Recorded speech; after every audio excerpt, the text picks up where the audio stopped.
So today is a fun day. My wife and I, we're going to be picking up our kids from school, and what we're doing is we're actually going to take them to the bank and we're going to open up their bank accounts for the very first time.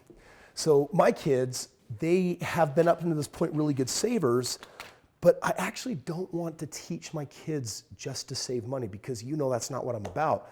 We're going to take them to the bank today, and I'm going to be laying down really what the purpose of saving money is all about, because there's actually 3 purposes for accumulating money, and today my kids get to learn. So this is all my kids got a check from, check this out, it's for the sugar challenge. They got to go 12 months without sugar, except at very rare small windows like holidays, birthdays, super minimal amounts. And we said we'd pay them $100 for doing it. My kids are young enough that that's still exciting enough. But we ended up giving them all a bonus because they did a great job here. We got them $125.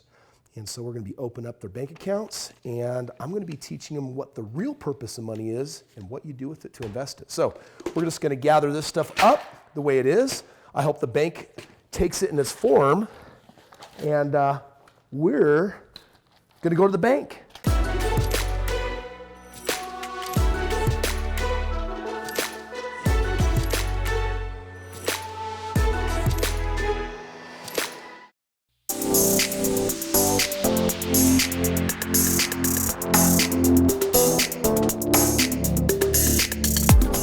Why are we going to the bank?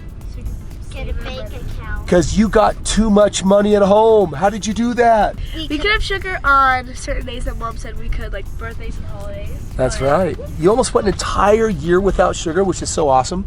So what we're going to do is we're going to open up a bank account. I want to ask you kids a question. Why do we put money in the bank? Keep it safe. To keep it safe. That's I think what people teach kids. Down, we don't lose money. If our house burns down, then we won't lose our money. Are there any other reasons why we put money in a bank? So no one steals it? So no one steals So it? you can invest it. You can't invest it in the bank, can you? People could steal money from banks. So we're going to answer that question today. So we're going to go to the bank account. We're going to. How is it? And what I'm going to do at the bank is we're going to open your bank account, and I'm going to share with you the most important reason why we put money in a bank. There are 3, but one of them is my absolute favorite.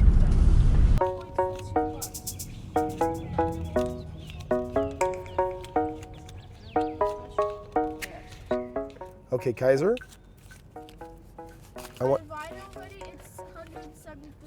Okay, you check if that's $48, okay? You're trading it? Yes. It's easier to give to And then you take, whoops, did you get it? Yeah. Okay, cool. Okay, then, Liesel, can you count your coins? Because I'm going to give you cash.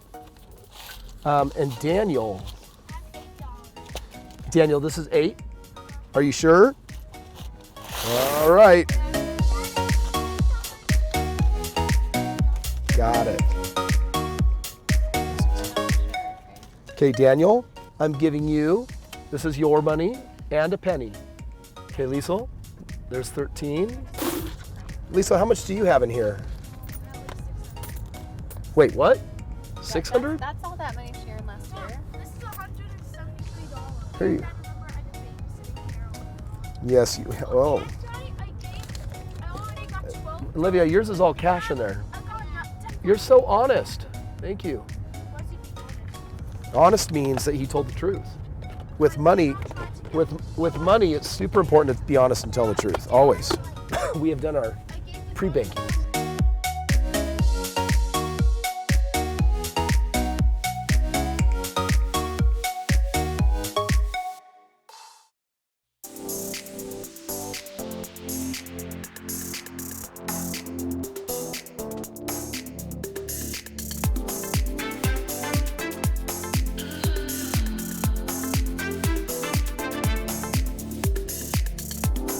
Parents, one of the most important things that you need to be teaching your kids is that, yes, you want them to save their money, but help them understand to what end. They're saving it so they can spend part of it, so they can consume it and they can live, and then they're going to save some of it so that they have security.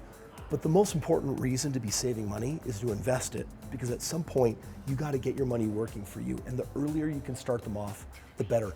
Teach it as a mindset, get it ingrained so that by the time they're considering conversations at college, they've got a wider perspective and a wider view, because some of them might be natural entrepreneurs, and even if they are gonna work for somebody else, a lot of people 20 years later still don't have their student loans paid off because they still haven't learned. I'm not talking about budgeting, I'm talking about investing. And if you can teach them the number one rule in finance, which is to pay yourself first, not your bills.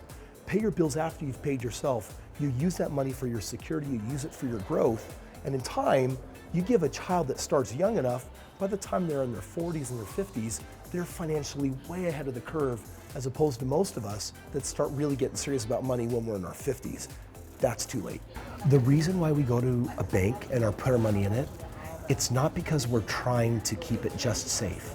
A bank is a place where you can keep your money safe, but there's something way more important happening. When we put our money in the bank, we're saving it for 3 reasons. The first one is to save it. To what?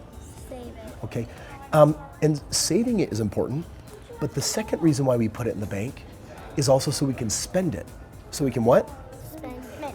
Yes, because if you work at a job and you put money in the bank, then when it's time to go get groceries, where are you going to get the money from? You're going to get it from your savings. You're going to get it from your bank. So when we put money in the bank, part of it is to save it, part of it is to spend it. But the third is the most important reason of all. Do you know the biggest reason why we put money in the bank? I forgot the name. So we can invest it. High five. Invest it. Invest it. Invest it. Okay, Lisa, how much have you saved in here?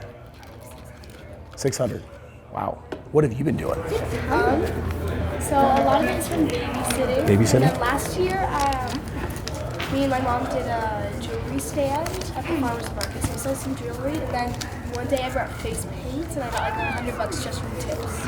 Awesome. You have got an entrepreneurial spirit. Okay, so kids, do you know how I make my money? Some people make a money because they have a job, and then they work at that job, and that's really important. But what you want to do, I want you to listen very carefully to this. Okay, right now, you worked for this money, but the goal is to make this money work for you. So you worked hard for this money. If you think of, you had to trade hours, you had to trade skills, you had to do certain things, but the question is, how do I make this money work for me? And that's this magic word. What's it called? Invest. Investing. Okay, so what is investing? Okay, well, let me give you a little example. Let's say we took $40 and we bought supplies for a lemonade stand. And that $40 was enough supplies to make $100 back. So you're gonna give 40 away, and then you're gonna get $100 back from selling lemonade.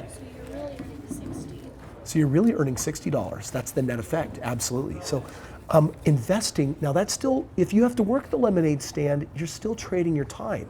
But now watch this. What if you took $600, and what if you started 3 lemonade stands, and other kids ran them, and you let them keep half the money that they made after expenses, and then when it came back to you, what if you put out $100 and you got $300 back, and you didn't have to work? That'd be cool. That's called a residual income. That's where you're no longer working for money, but money is what? Money's working for you. Do you know what I do as an adult? Oh, you do this. I do this investing, but I do it in houses. I buy houses, like this is a house for a bank. And then the bank would have to pay me money if they want to rent it. And so my money sits in the house, and then people have to pay me to use it. And that's also residual income, because I don't have to be here. I'm going to get paid that money no matter what. Does that make sense?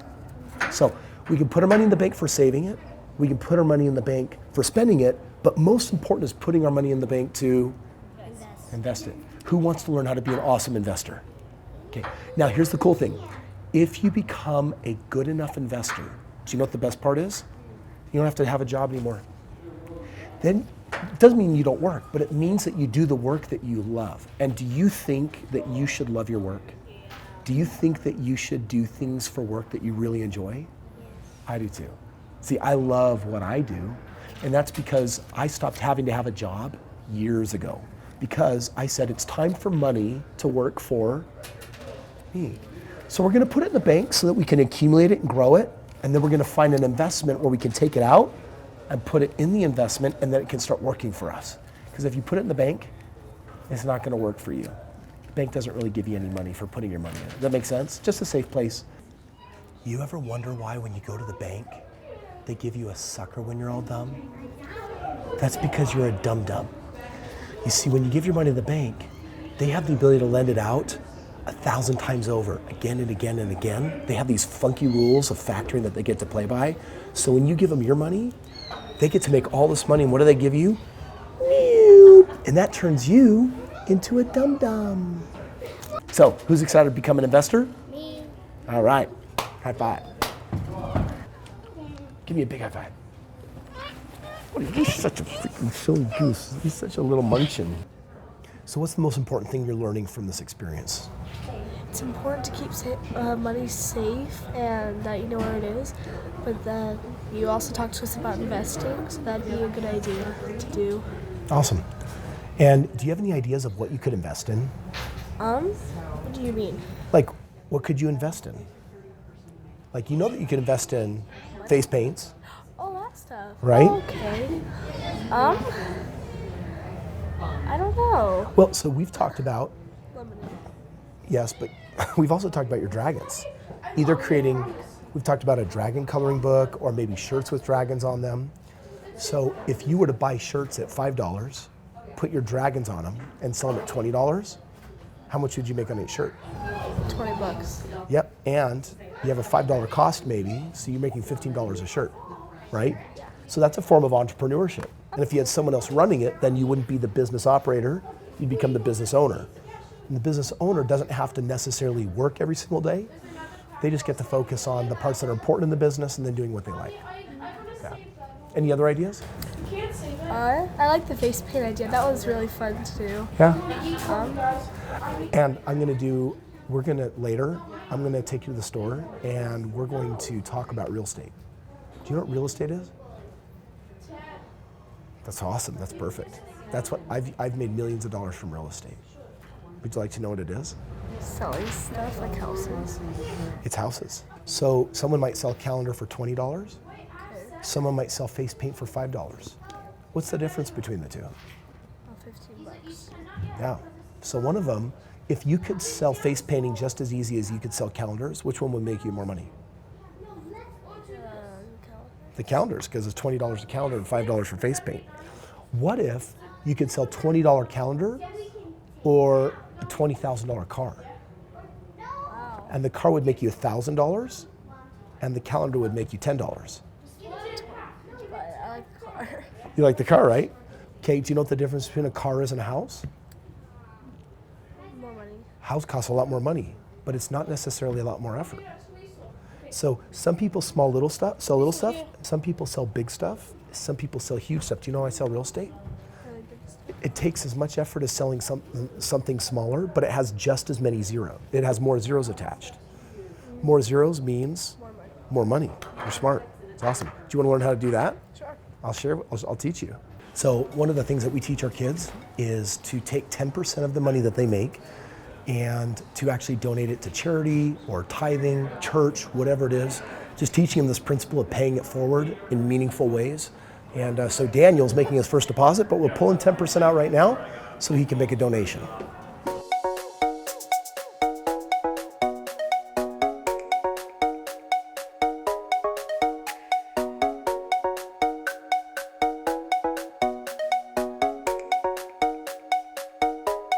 Get conscious about what you're teaching your children about money.